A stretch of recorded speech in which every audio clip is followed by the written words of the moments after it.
Hello everyone, আসসালামু আলাইকুম। কেমন আছেন সবাই? আশা করি সবাই অনেক ভালো আছেন। আলহামদুলিল্লাহ, আমরাও সবাই ভালো আছি।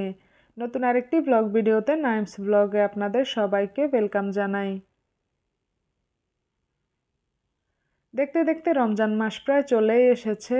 আর এই রমজান মাসের আগে আগে আমরা সবাই চাই যে নিজেদের ঘর দরজাটা একটু যেন ভালোভাবে ক্লিন করে রাখতে পারি, যেহেতু পুরো একটা রমজান মাস আমাদের সিয়াম সাধনার মাস, আমাদের পবিত্রতার মাস।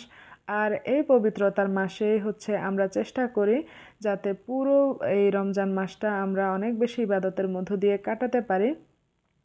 রমজান মাসের যে পরিমাণ সওয়াব, মানে একটা ভালো কাজের জন্য অন্যান্য সময়ের তুলনায় এই রমজান মাসে হচ্ছে অনেক বেশি পরিমাণে সওয়াব পাওয়া যায়, যার জন্যই হচ্ছে আমরা সবাই চেষ্টা করি কাজগুলো এগিয়ে রাখার জন্য, যাতে আমরা ইবাদতে একটু বেশি পরিমাণে সময় দিতে পারি। আর এই রকমই একটা রমজানের প্রস্তুতিমূলক ভিডিও আজকে আপনাদের সাথে শেয়ার করব। আশা করছি আপনাদের কাছে ভালো লাগবে।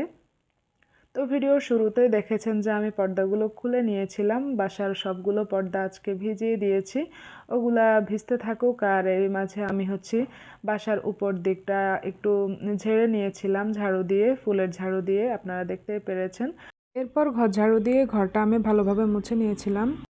তো এখন এসেছি হচ্ছে রান্নাঘরে। আর রান্নাঘরে যেহেতু মানে মূল একটা জায়গা, পুরো বাসাটাতে যতটুকু না আমাদের সময় কাটে তার থেকে বেশি আমাদের সময় কাটে হচ্ছে এই রান্নাঘরটাতে।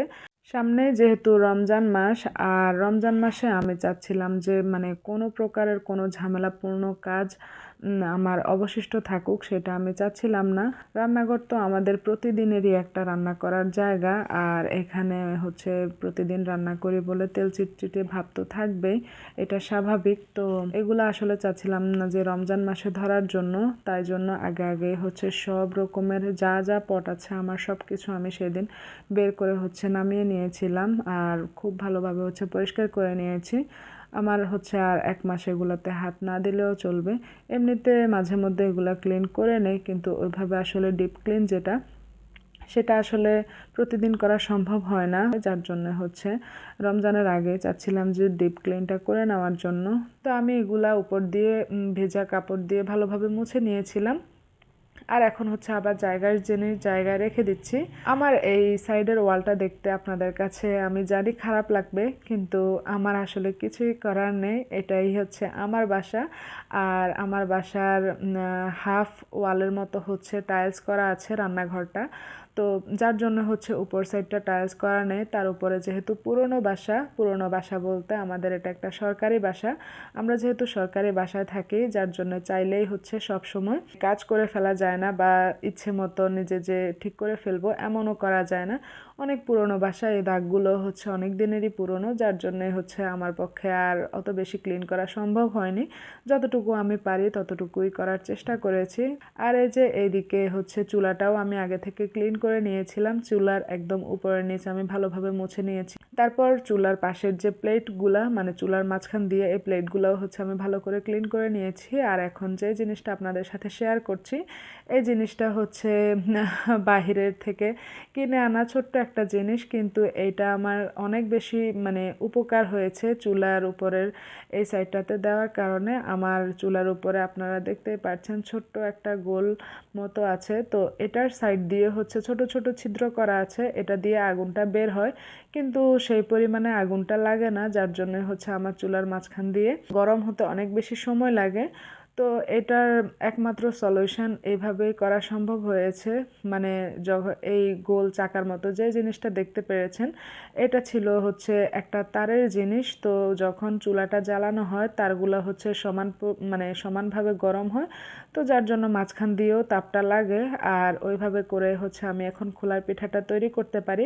আগে কিন্তু আমার খোলার পিঠার মাঝখান দিয়ে ভালো হতো না, এখন এই জিনিসটার কারণে আমি খোলার পিঠাটা ইজিলি তৈরি করতে পারি। এটা বলতে পারেন আমার অনেক বেশি হেল্প হয়েছে। চুলাটা গুছিয়ে এখন এই যে রান্নাঘরের মানে চুলার পাশে আমার যে প্রয়োজনীয় রান্নার জিনিসপত্র লাগে ওগুলা সব আমি হচ্ছে আগে ধুয়ে রেখেছিলাম, আর পটগুলা মুছে রেখেছিলাম, ওগুলা সব আবার আগের জায়গায় সেট করে নিয়েছি। এখন এই যে আমার একদম কিচেনটা নিট অ্যান্ড ক্লিন, খুবই মানে শান্তি লাগছে আমার কাছে। রমজান মাস আসার আগে আগে হচ্ছে ঝামেলাপূর্ণ কাজগুলো শেষ করে নিয়েছি, এই তো অনেক।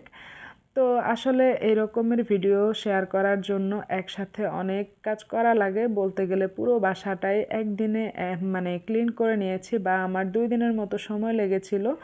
আর যে কাজগুলো একটু ঝামেলার সেগুলো আমি চেষ্টা করেছি আগে আগেই করে নেওয়ার জন্য। চুলা পরিষ্কারের যে বিষয়টা সেটা যে আমি একদম রমজানের আগে করে রেখেছি বলে আমার যে আর রমজানে পরিষ্কার করতে হবে না, বিষয়টা কিন্তু তা না। ওটা তো আমি প্রতিদিনই ক্লিন করি, কিন্তু আজ যেহেতু মানে উপর নিচ সব কিছু ক্লিন করেছি, সাথে আমি চুলাটাও পরিষ্কার করে নিয়েছিলাম। আর এই যে দেখেন এখন হচ্ছে আমি বেসিন এরিয়াটা পরিষ্কার করে নিচ্ছিলাম। আমার বেসিনটাও হচ্ছে অনেক দিনের পুরনো, যার জন্য হচ্ছে কিছু কিছু দাগ এমনভাবে বসেছে, ওগুলা আর মানে কোনো ক্লিনার দিয়েই হচ্ছে উঠানো যাচ্ছিল না। তো যতটুকু পেরেছি আমি প্রতিদিনই ওইভাবে করে ক্লিন করে রাখি। আর এদিকে হচ্ছে এই যে আমার যে মানি প্ল্যান্টটা, এটা ছিল হচ্ছে আগে পানিতে। তো আমার বাসায় যেহেতু মশার উৎপাত অনেক বেশি, তো আমি কি করেছি বাড়িতে যাওয়ার আগে এই সবগুলো টবের পানি ফেলে দিয়ে আমি মাটিতে এই গাছগুলো বসিয়ে দিয়ে গিয়েছিলাম। আর মাটিতে দেখলাম যে এখন ভালো আছে, যার জন্য হচ্ছে পানিতে আর রাখবো না।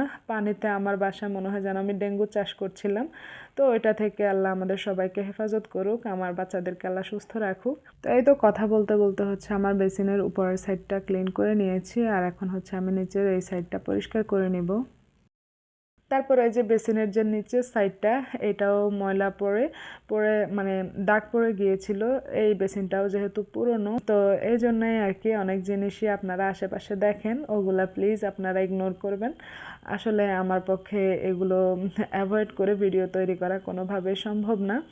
সরকারি বাজেট আসার পর হচ্ছে এই বাসাগুলোর কাজ করানো হয়, তো আশা করছি খুব শীঘ্রই আমাদের বাসারও কাজ করানো হবে। আর যখন কাজ করা হবে তখন ইনশাল্লাহ আপনাদের সাথে অবশ্যই শেয়ার করব। আশা করছি সেই অপেক্ষায় থাকবেন আপনারা সবাই।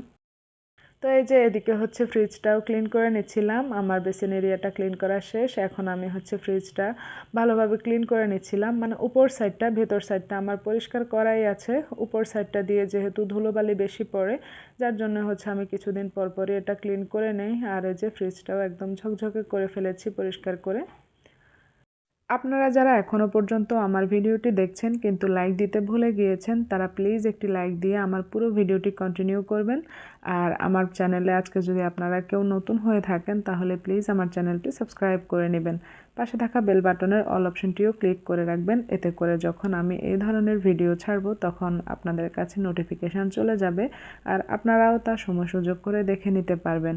আর আপনারা যদি আমার এই ধরনের প্রস্তুতিমূলক ভিডিও আরও দেখতে চান তাহলে প্লিজ আমাকে কমেন্ট বক্সের মাধ্যমে জানাতে পারেন, তাহলে আমি অবশ্যই চেষ্টা করব আপনাদের সেই রিকোয়েস্ট রাখার জন্য। তারপরে যে পর্দাগুলো ধুয়ে দিয়েছিলাম ওইটা তো অফ ক্যামেরায় করে নিয়েছি, সব কিছু আসলে এক ভিডিওতে দেখানো কোনোভাবে সম্ভব না। তো এই যে পর্দাগুলা ধুয়ে শুকানোর পর এখন হচ্ছে আমি এগুলো আবার লাগিয়ে নিব। এগুলো যেহেতু একটু সিল্ক টাইপের কাপড়, যার জন্য হচ্ছে এগুলো আয়রন করার প্রয়োজন পড়ে না, বা আয়রন করলে আরও মানে দেখতে সুন্দর দেখাবে। কিন্তু পর্দাটা আসলে এতটাই ইমার্জেন্সি যে একদিন কোনোভাবে এটাকে অ্যাভয়েড করে চলা সম্ভব না, যার জন্য হচ্ছে আমি ধুয়ে শুকানোর পরপরই এটা হচ্ছে লাগিয়ে দিচ্ছিলাম। তো এই যে এদিকে হচ্ছে আমি পর্দার স্ট্যান্ডে পর্দাগুলা সব লাগিয়ে নিচ্ছিলাম। আর আমার হচ্ছে মানে যে জানালার পর্দা এগুলো আমি লাগাচ্ছিলাম, এই জানালাটা হচ্ছে অনেক বড় একটা জানালা, এখানে প্রায় 4 পিসের মতো পর্দার প্রয়োজন পড়ে। তো এটাতে আমার হচ্ছে 4 পিসের মতো পর্দা আমি এই যে লাগিয়ে নিয়েছি, আর এখন হচ্ছে আমি জানালা এটাকে লাগিয়ে নিব। আমার জানালাটা আপনারা দেখতেই পাচ্ছেন, এটা কিন্তু অনেক বড়, যদিও ক্যামেরাতে ছোট দেখাচ্ছে। এটা 3 পাল্লার। আর এই যে দেখতে পাচ্ছেন জানালার যে অবস্থা, এটা যে হচ্ছে পুরনো বাসা, যার জন্য হচ্ছে এরকম অবস্থা। আর আমাদের বিল্ডিংগুলা হচ্ছে অনেক বেশি মোটা টাইপের, প্রায় এই ওয়ালগুলা হচ্ছে 12 ইঞ্চির মতো, 10 থেকে 12 ইঞ্চির মতো চওড়া ওয়াল, যার জন্যই হচ্ছে এরকম অবস্থা। আমার আম্মু তো আমাদের এই বাসাটা দেখলে বলে নাকি মাটির দালানের মতো।